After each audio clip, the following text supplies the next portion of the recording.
Brooke, we can go to the next slide, please, ma'am, and we'll whistle through. Oh, thanks. So, councillors, both Katrina, first of all, Katrina and Miffy have done a phenomenal job pulling this together. I do also want to say a big thanks to Tina and Mark Brocklesby, who have done a phenomenal amount of work as well, and to Anna Maria and the whole team upstairs in Rudd, because this goes across the entire organisation. We've also had Sandra from ICM and Phil's team as well pitch in around, hey, what does this mean for us? But we wouldn't have got what we've got in front of you had we not had the crew supporting Miffy and Katrina spinning things into gold. It is a big submission. Brooke, if we can just keep going through. Here are the offending documents. I know the government's saying it simplified the RMA. That's bigger than the RMA, those two bills. Just, you know, something I needed to say to get it off my chest. We can scoot through some of these things because they were applicable. Okay, keep going. Whoops. So there are slides there just to show you, just to dial you in to the framework we are talking about, because it is quite different to what we've discussed before. Next slide. I'll outshout Robbie. Next slide. The impacts for WRC. So these are matters that we identified in December. At our first look, they are still very relevant. Next slide, thanks, Brooke. The positives, obviously we haven't gone through and outlined all the positives because the time we had, we wanted to focus on where we could make things better, where we could help the government to understand what they're putting forward won't work in practice, won't work for our consent holders, our ratepayers, and will actually confound the system more. We've also wanted to share, as Chris said at the start, some of our experience being one of the most, contrary to what I know you may hear, our regional plan is one of the most permissive in the country, and to help the government achieve what they want to achieve and actually giving them some guidance on some matters that they're introducing. In some of the meetings that we have had with officials, they do not understand some of our regional functions. The acts at first glance, and I know both Brent and I share this, have a territorial authority function bias. What you can do on your land gets more complicated when they are dealing with things that are public good elements like water and soil, biodiversity and the coast and discharges. So we accept that, and what we're trying to do is help the government. As I said, very technically dense in places, but also hopefully a 101 guide for people who are crafting the Act to make it better for all involved. Thanks, Brooke. Next one, just some challenging bits, and we'll highlight these as we go through. Next slide, Brooke. Pretty much spoke to this at the beginning, and this are matters that go across all of the three submissions, and we will pick up some of the flavour of the previous submissions to incorporate here. One thing I do want to be really honest about is we haven't got the full picture. While we've got, I don't know, 700 pages of legislation, it's not everything we need to do our job, or whoever gets our job, it's not everything they need. We haven't got national direction. The sequencing means we're being asked to, we, and I use the royal we, whoever the we of the future may be, we've been asked to do things without national direction. Now, you don't bake a cake with half your ingredients, and the real fear that we have as staff, concern, not fear, that we have is we'll get halfway down the track and the goalposts will be picked up and charged somewhere else that we've got to find them. And we know that's happened to us time and time again. It costs the ratepayers money. Chris Hughes will be banging the table saying, we've already invested this much, now you want us to do this, it just isn't efficient. And that is a real challenge for us. The other challenge is running the transitional system at the same time as a new system coming in. And we highlighted before Christmas the constancy of government adding bills, such as they did with the Fast Track Amendment Bill Act now, before Christmas, which is changing the system as we're working. So there's tinkering as well as on wholesale change. There's the extension to consent timing that happened. We don't know how many more bits and pieces, and the MFE have said that there will be calibration of the system as at the same time as bedding a new system in. So our good folk in resource use trying to give people, and our primary industry team trying to give people the certainty we're after is going to be a challenge. And it's not central government at the coalface, it is us. So it is very technical, it is very challenging. The ongoing costs of administration under a rates cap is going to be, it's quite the puzzle to navigate our way through. So make no apology for the size of the submission. I know it's not everybody's cup of tea. It is really important that we help to get a better system. One of the main reasons for us is we do not want to spend, as many of us did when the RMA came in, 10 years spending ratepayers' money getting definitions sought through the Environment Court. That's just a waste. We know who benefits, and it's not our ratepayers. So what we have tried to do with our submission is ask for as much change as possible to make it workable. I do want to be really honest and say we know our colleagues at the Ministry for the Environment were working on this right up until the night it probably went before Cabinet. So we know it's policy that's been put together by a bunch of folk doing the best job they could in the time that they were given as well. So I do want to acknowledge that because I think that's important. Crown Law Office have got a heck of a job going forward. We've tried to help them as much as possible. The submission may seem overly negative, but we didn't want to focus on supporting every single thing in there that we thought was a good idea. Let's just focus on where we thought more work was needed. And there's a couple of areas where we specifically want some guidance from council. Yes, councillors haven't seen this. I'm sure if you've wanted to read it, you can, but hopefully we can work through the submission, but again, you will get to see it again at Stratton Poll. Over to Katrina and Miffy, who have done the lion's share of work of pulling this together. Thank you, Tracy, and Morena koutou. So as with the other items this morning, Miffy and I will run through an overview of the draft submission, and then we'll take questions and feedback at the end. So Katrina, just mindful, Warren, you said you're breaking for lunch at 12:30. Yeah. So we'll try to get through the presentation, then break for lunch and perhaps back for questions. That'll be good. Yeah. Yep, thanks. Perfect. So this slide you have seen before, it just provides a snapshot of the new system on one page. Detail has largely been covered in the workshop last year, so I won't repeat it here. But one thing I did want to emphasise as context for the draft submission is the way in which the bills separate the management of the natural and built environments, which is a big change from the integrated nature of the RMA. You can see from this diagram that currently the regional spatial plan is the key integrating mechanism between the bills. Next slide, please, Brooke. I'll skip over this slide and actually the next one, as you have seen the purpose and goals of the two bills previously, and we'll just get straight into the draft submission instead. Just go forward a couple, I think, Brooke. Sorry, back.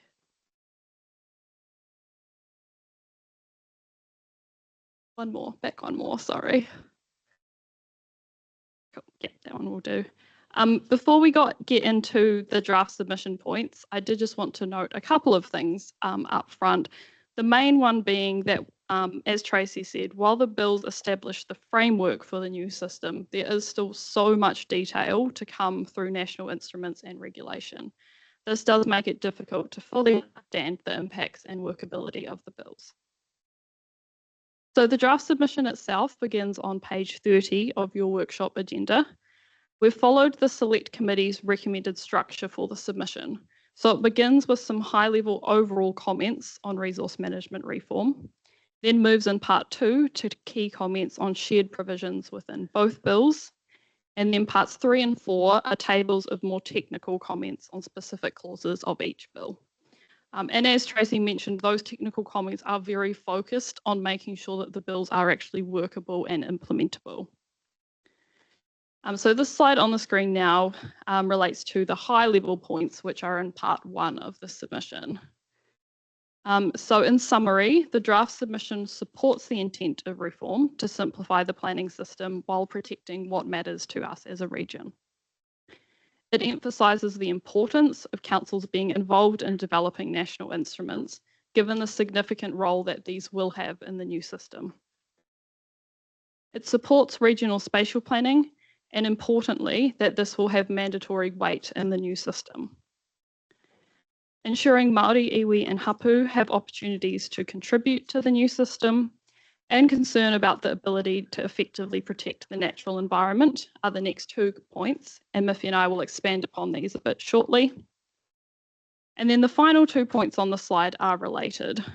The draft submission supports having a timely transition to the new system, but highlights some concerns with the ambitious timeframes in the bills, particularly for plan preparation, and highlights that funding, assistance and guidance will be needed from central government to support the quantum of change proposed. Next slide, please. We'll now focus the remainder of the presentation on summarising the key topics which are covered in part 2 of the draft submission. The first topic is integration between the 2 bills. So as I mentioned, the bills separate management of the natural and built environments.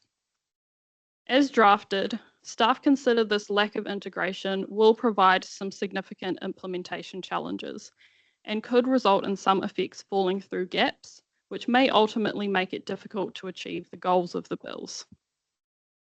The draft submission highlights a couple of particular areas of concern in regard to this separation. The first is that the bills as drafted don't sufficiently allow management of effects within the coastal marine area or on physical features valued outside of their resource provision, for example, wetlands and geothermal surface features. Secondly, some land use activities generate adverse effects on Indigenous biodiversity. However, territorial authorities will have no ability to consider these effects in consenting under the planning bill. The draft submission recommends specific changes to some key parts of the bills to ensure these matters can be appropriately managed and don't end up falling through the gaps. Further, the draft submission supports the integrating role of regional spatial plans, but highlights that relying solely on these is not enough. It recommends that natural environment plans should be placed above land use plans in the hierarchy to ensure land use plans and private plan changes don't result in environmental limits being breached. I'll now pass to Miffy to address the next few topics. Okay, next slide. Oh, yep, sorry, it's there. Great, thank you. So in relation to the national instruments, as Katrina has mentioned, the national instruments become much more important under the new system as they set the key policy direction and specify standards, including standard zones and provisions to be used in land use and natural environment plans. So having clear and consistent standards should provide certainty. For example, earthwork provisions should be the same on both sides of the kaimais and would simplify plan making as those standard provisions, if they're used in a plan, can't be appealed. The bills do provide the ability to prepare bespoke provisions, but it is a much more onerous process and they have to be expressly allowed or not disallowed by national instruments. This may result in reduced ability for local authorities to put in place provisions to suit their local area, and there is a risk that incoming governments will reverse decisions made by previous governments, resulting in a bit of a flip-flopping of national direction, as we've experienced particularly with freshwater. The submission supports consistency and efficiency being achieved through national instruments, but really stresses the importance of involving councils in their development and allowing sufficient time to develop them properly. So this is particularly important for environment limit provisions in the natural environment plans, as technical knowledge and data held by regional councils will be really important in making sure that such complex provisions are workable and can meet the goals of the new Natural Environment Act. Next slide. So Tracy's already sort of mentioned this a little bit, but transition, this is a key focus in the submission. So the government has signalled they're looking for a much faster transition than the 10 years proposed under the previous RM reform legislation, and this is reflected in the direction in the bills. As noted in the submission, the transitional arrangements as currently drafted create major timing and sequencing issues. So the bills require the Regional Spatial Plan, the RSP, to implement national instruments in a way that provides for the use and development within environmental limits. They also make it clear that environmental limits must be considered when the RSP is prepared. However, the first tranche of national instruments is only scheduled to be released 9 months into the 15-month timeframe for preparing and notifying the RSP, while the second tranche of national instruments, which is expected to include the methodologies for setting those environmental limits, will be released after the RSPs are notified. So the result is that the first 9 months of the RSP preparation will be constrained by lack of direction, and regional councils will not have key direction available to begin drafting the environmental limits to inform RSP development. So there's a bit of a chicken and an egg kind of scenario there. There's also potential that land use and natural environment plans will be in preparation while the RSP is still unsettled or under appeal. And this is particularly problematic as the RSP is meant to be that integrator between the new plans. Transition to the new system will result in significant workload for local authorities. So council will be maintaining the resource consenting under the transitional regime and functions under the Fast Track Approvals Act while inputting international direction and preparing these new plans. So linked with the workload is the high cost of implementing the new system. Plan preparation, setting up new systems for registering and monitoring permitted activities, and regulatory relief will all need to be funded by local government. Tai Tuiraa has provided an estimate of the cost to local government in implementing RMA reforms at around $869 million in establishment costs and around $195 million per annum for ongoing expenses. Next slide, please. Oh, Someone's got control. oh, next slide, please. Then. That's a worry. Yeah. Don't go into gallery for Christ's sake. Feel free, Robin.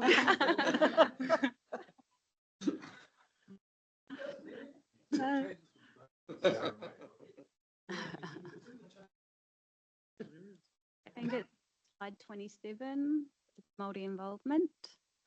I'll just keep going while we get to the slide. So the bills will materially change how Te Tiriti o Waitangi Māori participation in treaty settlement arrangements will operate in practice. It's likely no surprise that there are no treaty principles provisions in the bills. Instead, there are more targeted provisions relating to Māori involvement. There is a focus on treaty settlements that will need to be renegotiated under the new acts. The submission notes that this may lead to a period of uncertainty and confusion on the roles and responsibilities and requests increased clarity on fulfilling treaty settlement obligations conferred on local government. The transitional arrangements will also put pressure on iwi groups as they will need to continue to operate under both the new system and the RMA simultaneously while negotiating those new agreements with the government. And I'll pass over to Katrina for the next couple. The slides have gotten a little bit out of order. If you could just go back to the one it was on, please, Brooke. Yeah, perfect. So this next topic relates to impacts on the environment. Under this theme, the draft submission highlights concern with the direction towards greater allocation of natural resources without this being balanced with recognition of future sustainability or intergenerational equity. It also highlights that the purpose of the Natural Environment Bill includes the use, protection and enhancement of the natural environment. However, there are currently limited aspects within the goals of the bill that relate to enhancement. Specific additions to the goals are recommended to address these issues. The draft submission also highlights concern about the impact of regulatory relief, which I'll address in a moment on another slide. In terms of environmental limits, the draft submission is supportive of the concept, but does make some recommendations to improve the proposed system. This includes providing for targets and intervention levels to be set to ensure that environmental limits don't become pollute up to values, and allowing additional limits to be set for matters that communities value that aren't necessarily life supporting. For example, to protect geothermal surface features. Next slide, please. There's limited mention of climate change within the bills compared to the RMA. So to address this, the draft submission recommends that a clear provision be added to both bills, requiring that national instruments and decision-making criteria be aligned with and informed by future climate adaptation legislation where climate risk is relevant. Next slide, please. So moving on to regulatory relief, this is a key topic that we would appreciate your feedback on today, and you'll see it is one of the topics highlighted in the draft submission in your agenda.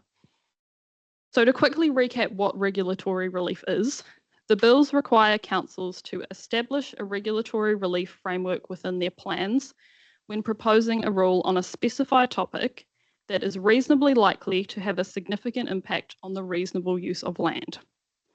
The specified topics that regional councils are responsible for under the NEB are significant natural areas, sites of significance to Māori, and terrestrial Indigenous biodiversity. Once the plan becomes operative, councils must then implement the regulatory relief framework. In reviewing the bills, staff have identified a range of concerns with the regulatory relief provisions. These are set out within the draft submission on pages 39 and 40 of your workshop agenda. To summarise, the requirement to provide relief will constrain regional councils' ability to protect Indigenous biodiversity and sites of significance to Māori, ensure environmental limits are not breached, and achieve the proposed goals of the Natural Environment Bill. There are also potentially very significant financial impacts on local authorities, particularly when considered in the context of the rates capping proposal. Related to this, regulatory relief will also create significant administrative burden for local authorities. To implement the relief frameworks, councils will need to identify every land parcel across the region or district that has an overlay for a specified topic, and then determine whether they qualify for regulatory relief and what the level of relief would be. To demonstrate the size of this task, the draft submission provides the example that in the Waikato region, there are close to 20,000 properties that are affected by an SNA. Another issue is that the open and uncertain wording in the system and ability for appeals creates a clear risk of extensive litigation in relation to regulatory relief. And further, a number of the specified topics for which relief must be provided are likely to require rules in order for environmental limits to be met, or rules may be required to be inserted by a national instrument. Councils may therefore find themselves in an impossible position of being required to have certain rules in place, but being unable to afford the associated regulatory relief costs. So given all these concerns, the draft submission that we've prepared recommends that clauses relating to regulatory relief be removed from the bills. It does also provide some specific recommendations to scale the provisions back should the government decide to retain them. Next slide, please. I'll speed through this one really quickly as this crosses over with many of the points that Miffy and I have already discussed. But the main different recommendation in this section is to replace the proposed requirement within the bills that not all goals need to be achieved at all times, instead with a requirement that all goals are to be achieved where relevant. This is to prevent some goals being prioritised over others and reduce that uncertainty.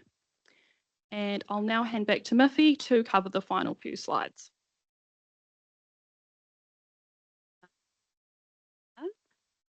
So this relates to consenting and permitting. So in keeping with the separation of the built and natural environment, as Katrina has pointed out, the bills create clear distinction between approvals under each act. So it's a consent under the planning bill and a permit under the natural environment bill. As there is an expectation through these bills that a lot more activities will be permitted activities. That's a big part of what they're doing to reduce red tape. However, as noted in the submission, the bills are effectively creating another activity class which is permitted with registration. The process for registering permitted activities is more like a consent process where the applicant has to justify the activity against the conditions, and the local authority has to assess it, make a decision, and notify the applicant. There is a further requirement to keep a register and monitor the activity. So without the detail that's still to come in the national standards and the regulations, it's really difficult to tell whether this will reduce or increase the workloads of local authorities and therefore reduce that red tape, because it's unclear at this point whether this will apply to all or only some of permitted activities. The submission also raises concerns with the consent expiry extension contained in the transitional provisions within the bills. This pushes out these consents to a common expiry date, and that creates a bottleneck of permits, as they'll be called, needing re-permitting at the same time. So that's a workload concern for councils. The submission also raises concerns with the proposed restrictions on standing that limit submissions on publicly notified permit applications, proposed plans and plan changes to qualifying residents of the regional district. So in the bills, a qualifying resident is one of the following: a person that is a ratepayer, a person who provides infrastructure within the district or region, a natural person whose main place of residence is within the district or region, or a person other than a natural person that has an office or operates in the district or region. So as drafted, this potentially rules out organisations such as Fish and Game and Federated Farmers from being able to make submissions. The submission also makes a number of detailed technical points, not just on permitting and consenting, but across the range of clauses. As Tracy noted, they're quite substantial. So the submission is quite substantial, but there is the tables in the submission on each bill that are aimed at improving the workability of the bills. Okay, so the next slide takes us to the specific points for discussion. So I know this is just a very quick run through of what is a large submission, but we've identified a few points that we'd like your thoughts on, but obviously this we're not wanting to limit your discussion. So I will hand over to you for questions and feedback before we go to the final slides. Just make one final comment about this. This is like it all know that the Resource Management Act is a significant part of this organisation's business, and the purpose for one of the reasons why we're put together, the other one definitely being around the catchment management. It's really important that we try and get this right, because it's setting up the next regional entity, possibly for the next 10 or 20 years. I wouldn't want to wish some of the challenges we've had under the RMA on anybody else going forward. The RMA, when it came in 35 years ago, was a real challenge to the way people did business. It came in 2 years after local government reform. So it is mirroring a lot of what happened in the early 90s. We've learned a lot. There are things that we as officers of council must do because the Act says that are not popular, but that's what we do them. There are some things that we need to do better. We cannot take 10 years to write plans while the river still carries on and things still carry on. There has to be a better way of doing it. We are hoping with our submissions, we are pointing towards that better way. They will not address every single thing that every single sector wants addressed, and that will be the challenge of the government. We're only too aware of the iwi Māori conversation around the Treaty of Waitangi. We are not a partner to the Treaty of Waitangi. The Crown is. However, we deliver an awful lot on the Crown's behalf, and the majority of that is in the resource management and partnering with our community space. So we have nuanced our submission to focus on the clarity that we need to do the job that we need to do for those people who pay us to do the job. So it is a long submission. It's the biggest one you would have seen and are likely to see. But this is a core of our business and core in terms of ensuring that the region can continue to do what it does for the country. So, you know, it is hard going, it is significant. It would have been better if we could have had more time to have some of the better conversations, but it is what it is. I'd suggest we probably break there for lunch and come back to questions. I think so, Done? because, yeah, Tracy, I gather there are going to be a lot of the questions and some of it's technical detail and some of it's generalisation. So, yeah, for hanging out for another 5 minutes, I don't think there's much point. So, yeah, let's break for lunch now. Be back at 5 to 1 and we'll rip back into it then. So that's a half-hour break. Thank you.